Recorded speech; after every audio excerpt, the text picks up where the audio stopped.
G'day footy heads, welcome to another edition of the Halftime Break.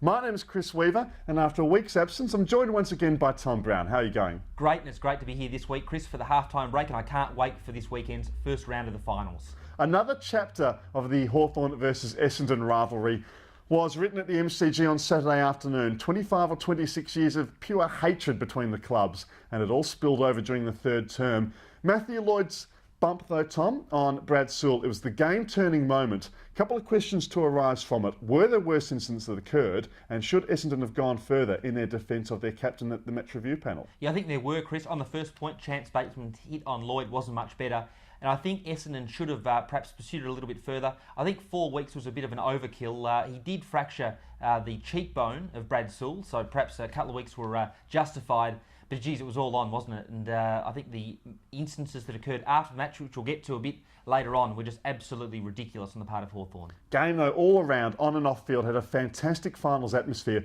As for those incidents, I think Jared Atkinson is a lucky boy that more hasn't gone on to his incident when he tried to spoil Grant Birchall at a marking contest early in that game. That to me seemed a bit outside the spirit of the game, the way he went about it.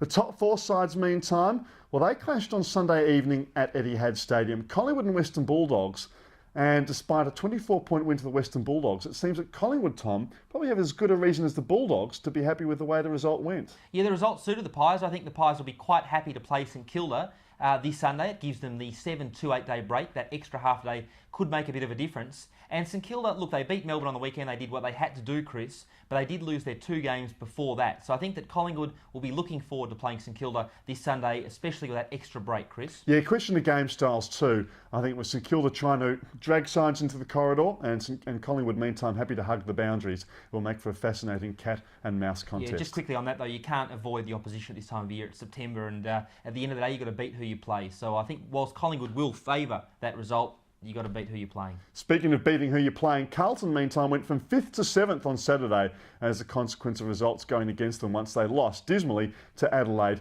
Carlton, Tom Brown, still carrying a few passengers in their side. Yeah, I think they are, but they're going in the right direction. It's up the ladder, and I think there'll be good experience for them playing this weekend. So you just never know how they'll go. They're a bit like Port. You never know what you're going to get. So look, good luck to the Blues. I think they're going in the right direction, Chris. Well, I think more the point, you know what you're going to get from Judd and Favola. It's whether the guys like Walker, Carazzo and that next tier after Gibbs and Murphy are able to provide and help their top 4 to 6 players. Moving on, rising fast. Well, this week, Tommy, I'm going to go with the Adelaide Football Club, playing good footy at the right stage of the season. Yeah, I think that's a very good point. Adelaide are the dark horse going into the final series, Chris. They're doing a really good job at the minute. Neil Craig's reinvented the side mid-season. Full credit to them. My rising fast for this week, Chris, is West Coast. I think next year they'll be back up into the 8.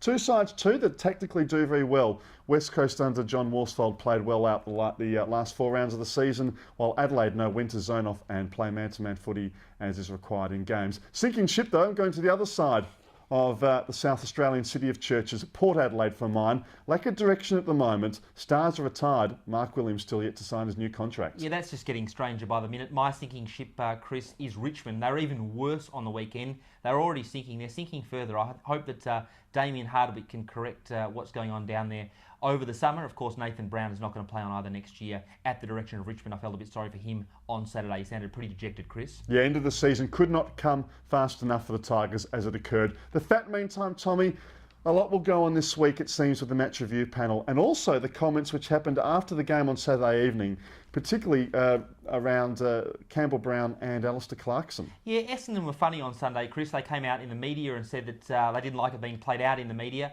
Essendon, of course, played it out in the media on Sunday themselves. Paul Hamilton issued a press release on behalf of the club, and Essendon were all over the papers. Andrew Welsh came onto the radio. But I think that'll continue to dominate this week, Chris. And also I think that this Rule 19.2.2, in particular deeming provision, that could pop up in the finals. The AFL, like I said, trying to protect the head. But look, it remains to be seen whether a club will take that to court or indeed the appeals board if it rules out a big name, for example, a Maxwell on the eve of a big prelim or grand final. Chris, watch that space, I think. Yeah, or even a Lloyd or a Franklin. That's all for this week, Footy Heads. Leave your comments below. We'll get back to you next week. See you later, Footy Heads. Thanks, Footy Heads.